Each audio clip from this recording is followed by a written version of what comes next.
আমি কে? আমি হলাম সেই ব্যক্তি, পৃথিবীতে যদি 800 কোটি মানুষ থেকে থাকে, 850 কোটি মানুষ থেকে থাকে, আর এই বছর যদি 10 লক্ষ মানুষ হজ করে থাকেন, 850 কোটি মানুষের ভিড়ে 10 লক্ষ মানুষ, সেই 10 লক্ষের মধ্যে আমি একজন, তাহলে আমার হিসাবটা কোথায় গিয়ে দাঁড়ায়? যে বাংলাদেশের প্রত্যেকটা মুসলমানের মধ্যে এই স্বপ্ন থাকে আমি হজে যাব, আমি ওমরায় যাব। কেউ যদি আমাকে বলেন যে সাইফুল ভাই ব্যবস্থা হয়েছে, হজে যাবেন কিনা, আমি বলবো আলহামদুলিল্লাহ, অবশ্যই যাব। কে না চায়? প্রত্যেকটা মানুষের স্বপ্ন। সবাই যেতে পারছে না। 18 কোটি মানুষের মধ্যে 18 কোটি মানুষ যেতে পারছে না, 50,000 মানুষ যাবে। সেই 50,000-এর মধ্যে আপনি একজন, তাহলে আপনি আল্লাহর কাছে কতটা মর্যাদাবান, কতটা সম্মানিত। আল্লাহ সুবহানাহু ওয়া তাআলা কোন দৃষ্টিতে আপনাকে দেখছেন যে আপনি এবছর হজে যেতে পারছেন? আপনি তো সেই আহ্বানে সাড়া দিতে গিয়ে যাচ্ছেন যে আল্লাহ, হযরত ইব্রাহিমের মাধ্যমে আপনি আমাকে দাওয়াত দিয়েছিলেন, আপনি আমাকে বলেছিলেন হজে আসার জন্য, সেই দাওয়াতপত্র পেয়ে আজকে আমি যাচ্ছি। কতক্ষণে যাব আমি তো সেই চিন্তা করব। আমার তো মর্যাদা অনেক, আমি যেন তেন ব্যক্তি না। এই জন্য নিয়ত করার ক্ষেত্রে আমরা চিন্তা করব আপনি কোন নিয়তে যাচ্ছেন। আপনার নিয়তটা যদি এখন যেই কথাগুলো বললাম এইভাবে হয়, তাহলে কি হবে জানেন? আপনার হজটা সুন্দর হবে। আপনি সব সময় স্থিরতার সাথে থাকতে পারবেন, ধৈর্যের সাথে থাকতে পারবেন, শয়তান আপনাকে প্ররোচনা দিতে পারবে না। আরেকটা বিষয় হলো পড়াশোনা করে যাওয়া। আমি যেটা সব সময় বলি, এর আগে একটা আলোচনার মধ্যে বলেছিলাম যে এই যে আমরা লা ইলাহা ইল্লাল্লাহ বলি, লা ইলাহা ইল্লাল্লাহ বলার আগেও আল্লাহ সুবহানাহু ওয়া তাআলা বলেছেন ফা'লাম আন্নাহু লা ইলাহা ইল্লাল্লাহ, যে তুমি যে কালিমা তাইয়্যিবার মাধ্যমে, শাহাদাতের মাধ্যমে ইসলামে প্রবেশ করছো, তার আগে জেনে নাও লা ইলাহা ইল্লাল্লাহর মানে কি। যদি জেনে নিতে পারো, তাহলে যত ঝড়, যত ঝঞ্ঝা, যা কিছু আসুক না কেন তোমার গায়ে লাগবে না। তোমার মনে হবে লা ইলাহা ইল্লাল্লাহর সেই ঐতিহাসিক বিষয় আমার ভেতরে আমি গেঁথে রেখেছি। এই বৃক্ষের, লা ইলাহা ইল্লাল্লাহ নামক বৃক্ষের শেকড় আমার হৃদয়ে আছে, আমার কলিজায় আছে, আর কেউ আমাকে ডিস্টার্ব করতে পারবে না। কিন্তু যদি আমার জানা না থাকে, তাহলে আমি বিপদে পড়ে যাব। ঠিক এমনি করে আপনি যখন হজে যাবেন, হজে যাওয়ার আগে জ্ঞান অর্জন করে যাবেন। আপনি কেন হজে যাচ্ছেন, আপনার মর্যাদা কী। রাসূল সাল্লাল্লাহু আলাইহি ওয়াসাল্লাম বলেছেন, আপনি যখন হজের নিয়ত করবেন, আল্লাহর রসুল কি বলেছেন? ইন্নাল ইসলামা ইয়াহদিমু মা কানা ক্বাবলা ওয়া ইন্নাল হিজরাতা তুহদামু মা কানা ক্বাবলা ওয়া ইন্নাল হাজ্জা ইয়াহদিমু মা কানা ক্বাবলা। মুসনাদে আহমদের সহিহ হাদিস। আল্লাহর রসুল সাল্লাল্লাহু আলাইহি ওয়াসাল্লাম বলেছেন, একজন মানুষ যদি ইসলাম পূর্ব জীবনে যাই কিছু করুক, সে যখন ইসলাম গ্রহণ করে, আল্লাহ রাব্বুল আলামিন তার গুনাহ খাতাকে মাফ করে দেন। সুবহানাল্লাহ। যদি তিনি আল্লাহর এই যাবতীয় বিধানগুলোকে এর আগে অস্বীকার করে থাকেন, কিন্তু যখনই তিনি ইসলাম কবুল করে আল্লাহর কাছে তওবা ইস্তিগফার করবেন, আল্লাহ মাফ করে দিবেন। ঠিক এমনিভাবে রাসূল সাল্লাল্লাহু আলাইহি ওয়াসাল্লাম বলেছেন যে কেউ যখন হিজরত করবে, হিজরতের আগে তার যদি কোনো পাপ থেকে থাকে, আল্লাহ তাআলা তাকে মাফ করে দিবেন। ঠিক এমনি করে কেউ যদি হজের নিয়ত করে এবং হজে যেতে পারে, সুন্দরভাবে হজ করতে পারে, তাহলে আল্লাহ সুবহানাহু ওয়া তাআলা তার পিছনের গুনাহ খাতাগুলোকে মাফ করে দিবেন। সুবহানাল্লাহ। এটা এই জন্য বলা হয়েছে, কারণ তিনি যখন হজ করবেন, হজের নিয়মকানুন মেনে চলবেন, বুঝে শুনে হজ করতে পারবেন, তখন স্বাভাবিকভাবে তিনি নিজের থেকেই তার ভেতরে উপলব্ধি আসবে, আল্লাহ আমি কি ছিলাম, আমি কি করেছি, আপনি আমাকে ক্ষমা করে দিন, আমি আজকে শিক্ষা নিতে পারছি। তো এই কারণে তার যেটা উচিত হলো, সেটা হলো এখন থেকে আপনি আপনার পাপ বর্জন করতে শুরু করুন, যে আমি এখন থেকে আর কোনো পাপের কাজে লিপ্ত হব না। এখন থেকে অতীত পাপের জন্য আপনি লজ্জিত হন। আপনি দ্বিতীয়বার যেন কোনো পাপে জড়িয়ে না পড়েন, সেদিকে খেয়াল রাখুন, এবং সেই সাথে মানুষের হকগুলো আদায় করার চেষ্টা করুন। এই 4টা কাজ করতে থাকুন যিনি হজের নিয়ত করেছেন। কারণ আপনি যদি মনে করেন যে হজের নিয়ত করেছি, ভালো কথা, হজে তো এখনও যাই নাই, সুতরাং এখনও যা সুযোগ আছে এই সুযোগটা কাজে লাগাই, এই চিন্তা করে যদি এখনও অপরাধের সাথে জড়িয়ে থাকেন, ওইখানে আর আপনি অপরাধ থেকে বেঁচে থাকতে পারবেন না। সুতরাং আপনার মাথায় এটা রাখতে হবে যে আমি এখন থেকে আর কোনো অপরাধ করব না, অপরাধের সাথে জড়াবো না। দেখুন, আমরা সবসময় একটা কথা বলে থাকি, সেটা হলো কিছু কিছু স্লোগান আমাদের আছে, না বলুন, এটাকে না বলুন, ওটাকে না বলুন, আছে না? আমি একটা কথা বলবো আপনাদেরকে, সেটা হলো আল্লাহ সুবহানাহু ওয়া তাআলা হজে যাওয়ার আগে আমাদের বাংলাদেশ থেকে যারা যাচ্ছেন আমরা জানি যে ওনারা বেশ কিছু পরীক্ষা নিরীক্ষা করে যাচ্ছেন, এখন 5-6টা পরীক্ষা করেন, এরপরে তারা টিকা দিয়েছেন কিনা টিকা কার্ড নিয়ে যান, টিকা দিয়ে যেতে হয়, বুস্টার দিয়ে যাবেন ইত্যাদি, মেনিনজাইটিস টিকাটা দিয়ে যান অনেকে, এটাও দিয়ে যেতে হয়, আমাদের একটা নিয়ম। ভালো কথা, আলহামদুলিল্লাহ, কারণ অসংখ্য মানুষের ভিড়ে আমরা থাকবো, আমাদের যেন কোনো রোগবালাই না হয়, একটা প্রতিরক্ষা ব্যবস্থা তৈরি করে যাওয়া এবং আমার মাধ্যমে যেন কারো কোনো ক্ষতি না হয়, এটা খুব ভালো। এই যে শারীরিক রোগ প্রতিরোধের ব্যবস্থা করে আপনি যাচ্ছেন, এটার সাথে মানসিক যে সকল রোগগুলো আছে এই প্রতিরোধের জন্য আপনি কি ব্যবস্থা করছেন? এটা তো আরো বড় সমস্যা।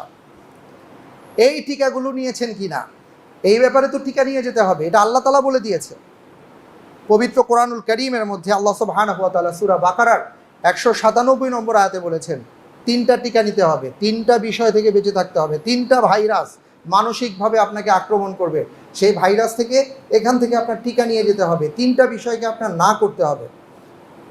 আল হাজ্জু আশহুরুম মালুমাত ফামান ফারাদা ফীহিন্নাল হাজ্জা ফালা রাফাস ওয়ালা ফুসুক ওয়ালা জিদালা ফিল হজ। আপনি হজে যাওয়ার নিয়ত করেছেন, আপনি মাথায় রাখেন ওখানে 3টা বিষয় আপনাকে বারবার আক্রমণ করবে, আপনার ভিতরে উদ্গীরণ হতে থাকবে।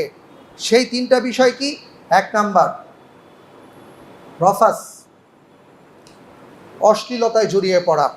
লক্ষ লক্ষ মানুষ থাকবে, নারী পুরুষ নির্বিশেষে একসাথে সালাত আদায় করবে, আপনার ভিতরে বারবার বারবার ধোঁকা দিতে থাকবে শয়তান অশ্লীল কাজে যুক্ত হওয়ার। অনেক সময় আপনার সামনে সুযোগ চলে আসবে, তাওয়াফের ক্ষেত্রে ভিড় ভাট্টা থাকে, ওই সকল ক্ষেত্রে শয়তান তো পিছনে লেগে আছে, অনেকভাবে আপনাকে ওয়াসওয়াসা দিতে থাকবে যে তোমার একটা সুযোগ আছে। আল্লাহ সুবহানাহু ওয়া তাআলা বললেন সুতরাং এখান থেকে টিকা নিয়ে নাও, ভুলেও তুমি অশ্লীল কাজে জড়িয়ে পড়বে না। 1 নাম্বার আল হাজ্জু আশহুরুম মালুমাত ফামান ফারাদা ফীহিন্নাল হাজ্জা ফালা রাফাস ওয়ালা ফুসুক। ওখানে অনেক ধরনের পাপ কাজে জড়িয়ে পড়ার সম্ভাবনা থাকবে, খবরদার কোনো ধরনের পাপ কাজ যেন তোমার মাধ্যমে না হয়, এখান থেকে টিকা নিয়ে যাও, আমি কোনো পাপ করব না। ওয়ালা জিদালা ফিল হজ, ওখানে যাওয়ার পরে ওই যে বললাম ডাল নিয়ে মারামারি, লবণ নিয়ে তেল নিয়ে মারামারি, সিট নিয়ে মারামারি, গাড়ির সিট নিয়ে মারামারি, অভাব নাই, খালি ঝগড়া করতে মন চাইবে। দেখবেন যে ঝগড়া এত মজা লাগতেছে যে আমাদের এখানে যেমন বস্তির মধ্যে এমন অনেক ধরনের ঝগড়া হয়, ওখানে গিয়ে দেখা যাবে যে আপনার আচরণ এমন ঝগড়াটে হয়ে গেছে, খালি ঝগড়া করতে মনে চায়। এটা তো এমনি এমনি মনে চাচ্ছে না, শয়তান আপনার ভেতরে লেগে গেছে।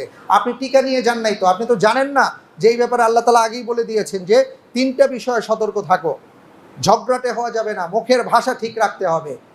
আপনি যদি এই বিষয়টা এখান থেকে জেনে যেতে পারেন যে আল্লাহ তাআলা 3টা বিষয়কে না বলেছেন, হজের স্লোগান হলো 3টি বিষয়কে না বলুন, অশ্লীলতাকে না বলুন, অপরাধকে না বলুন এবং ঝগড়াকে না বলুন। এখান থেকে যদি আপনি না বলতে শিখতে পারেন এবং এখান থেকে যদি আপনি চর্চা করে যেতে পারেন, ওইখানে আপনার ঝামেলা হবে না, নয়তো আপনি ঝামেলার মধ্যে পড়ে যাবেন। আল্লাহ রাসূল সাল্লাল্লাহু আলাইহি ওয়াসাল্লাম বলেছেন মান হাজ্জা লিল্লাহি ফালাম ইয়ারফাস ওয়ালাম ইয়াফসুক রাজা কায়াউমিন ওয়ালাদাতহু উম্মু। যে আল্লাহর জন্য এমনভাবে হজ করলো যে সেখানে কোনো অশ্লীল কাজ করলো না, পাপাচারে লিপ্ত হলো না, সে নবজাতক শিশুর মতন দেশে ফিরে আসবে। সুবহানাল্লাহি ওয়া বিহামদি। আরেকটা হাদিসের মধ্যে আসছে মান হাজ্জাল বাইতা ফাকাদা মানাসিকা ওয়া সালিমাল মুসলিমুনা মিন লিসানিহি ওয়া ইয়াদিহি গুফিরা লাহু মা তাকদ্দামা মিন যামবি। মুসান্নাফে আব্দুর রাজ্জাক 8817 নম্বর হাদিসের মধ্যে রাসূল সাল্লাল্লাহু আলাইহি ওয়াসাল্লাম বলেছেন যে আল্লাহর ঘর তাওয়াফ করলো, যে সঠিকভাবে হজ করলো এবং সঠিকভাবে কোরবানি করলো, আর সমস্ত মুসলমান তার থেকে নিরাপদ থাকলো, অর্থাৎ তার আচার আচরণ, কথাবার্তা, কাল কলম সব দিক থেকে অন্য মুসলমান নিরাপদ থাকলো। গুফিরা লাহু মা তাকদ্দামা মিন যামবি। আল্লাহ রাসূল সাল্লাল্লাহু আলাইহি ওয়াসাল্লাম ঘোষণা দিয়েছেন এই মানুষটির সমস্ত অপরাধ আল্লাহ তাআলা মাফ করে দিবেন। সুবহানাল্লাহি ওয়া বিহামদি। এই জন্য এখন থেকে যিনি হজের নিয়ত করেছেন, আপনি যেন তেন মানুষ নন, এখন থেকে এই বিষয়ের উপরে আপনার প্র্যাকটিস থাকতে হবে, আপনার চিন্তার চেতনা মননের মধ্যে ঢুকিয়ে ফেলতে হবে এই 3টি বিষয়কে আমি না বলবো। আপনি যখন হজের নিয়ত করবেন আপনার মাথায় আসতে পারে যে আমি যে হজের নিয়ত করব বা আমি যে হজে যাব, আমার মর্যাদা কি, আমার সম্মান কি, আমার ইজ্জত কি। এই ক্ষেত্রে কি বলা হয়েছে? ভাই আপনি নিয়ত করার সাথে সাথে আপনার মর্যাদা আল্লাহ তাআলা কোথায় নিয়ে ঠেকিয়েছেন আপনি চিন্তাও করতে পারবেন না। হাদিসের মধ্যে আসছে রাসূল সাল্লাল্লাহু আলাইহি ওয়াসাল্লাম বলেছেন আল হুজ্জাজ ওয়াল উম্মার ওয়াফদুল্লাহি দাউহুম ফাআজাবুহু ওয়া সাআলুহু ফাআতাহুম। যে হজের নিয়ত করেছে, যে ওমরার নিয়ত করেছে, সে তখন আল্লাহর মেহমান হয়ে যায়। সে যখন আল্লাহকে ডাকে, রব্বুল আলামিন সাথে সাথে তার ডাকে সাড়া দিয়ে থাকেন। সুবহানাল্লাহ। সে যখন দোয়া করে, তার দোয়াকে আল্লাহ তাআলা কবুল করে থাকেন। আপনার মর্যাদা কোথায় গিয়ে দাঁড়িয়েছে যে আপনি আল্লাহর মেহমান হতে চলেছেন, আপনাকে আল্লাহর মেহমান বলে ঘোষণা দেওয়া হয়েছে। সুতরাং আল্লাহর মেহমান কি সব ধরনের কাজ করতে পারে? সবাইকে দিয়ে কি সব কাজ হয়? আমরা এই কথাটা বলি না যে ও করেছে করেছে, তুমি কেমনে করলা? ঠিক এমনিভাবে আমাদেরকে চিন্তা করতে হবে, আমি মুসলিম, আমি হজে যাব, আমি উমরায় যাব, আমি আল্লাহর মেহমান, আমি কিভাবে এই কাজটা করি। এখন থেকে এটা আমাদের মাথায় রাখতে হবে। আল্লাহ আমাদেরকে আমল করার তৌফিক দান করুন। আল্লাহুম্মা আমিন। আরেকটা হাদিসের কথা বলে আজকে শেষ করব যে ওয়াফদুল্লাহি সালাসা আল গাজি ওয়াল হাজ ওয়াল মুতামার। রাসূল সাল্লাল্লাহু আলাইহি ওয়াসাল্লাম বলেছেন যে আল্লাহর মেহমান হলেন তিন শ্রেণীর ব্যক্তি। আল্লাহর মেহমান হলেন তিন শ্রেণীর ব্যক্তি। এক শ্রেণীর ব্যক্তি হচ্ছে যিনি গাজী, অর্থাৎ আল্লাহর পথে যিনি লড়াই করেছেন এবং জীবিত ফিরে এসছেন, যিনি গাজী হয়েছেন, তিনি হলেন আল্লাহর মেহমান। আরেকজন হলো যিনি হাজী সাহেব, হজ করেছেন, তিনি হলেন আল্লাহর মেহমান। আরেকজন হলেন যিনি ওমরা করেছেন, তিনি হলেন আল্লাহর মেহমান। সুবহানাল্লাহি ওয়া বিহামদি। আমরা তো ওমরা করে আসি, ওমরা এখন অনেকের জন্য ডাল ভাতে পরিণত হয়েছে। তো আমরা যাই আর আসি, আগে যা ছিলাম তাই হয়ে থাকি। এইটা কিন্তু মাথায় রাখলে হবে না। ব্যাপারটা এমন নয় যে আপনি হজ আর ওমরা করে আসার সময় জেদ্দা এয়ারপোর্টে আপনি আপনার হজ ওমরাকে রেখে দিয়ে এসে খালি হাতে বাংলাদেশে চলে আসলেন কিছু খেজুর আর পানি নিয়ে। এইটার নাম হজ আর ওমরা না। আপনাকে হজ এবং ওমরার শিক্ষাটা নিয়ে আসতে হবে। যদি সেই শিক্ষাটা নিয়ে এসে আমরা বাস্তবায়ন করতে পারি, আপনার চেয়ে সমাজের মধ্যে ভালো মানুষ আর দ্বিতীয়টা পাওয়া যাবে না।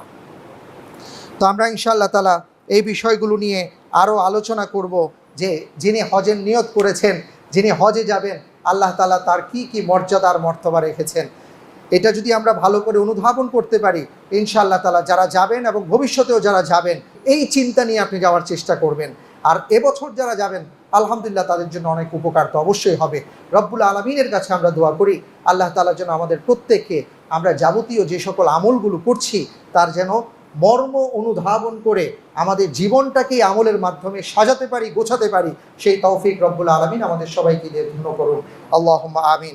সুবহানাকা আল্লাহুম্মা ওয়া বিহামদিক, আশহাদু আল্লা ইলাহা ইল্লা আনতা, আস্তাগফিরুকা ওয়া আতুবু ইলাইক। ওয়াসসালামু আলাইকুম ওয়া রাহমাতুল্লাহি ওয়া বারাকাতুহু।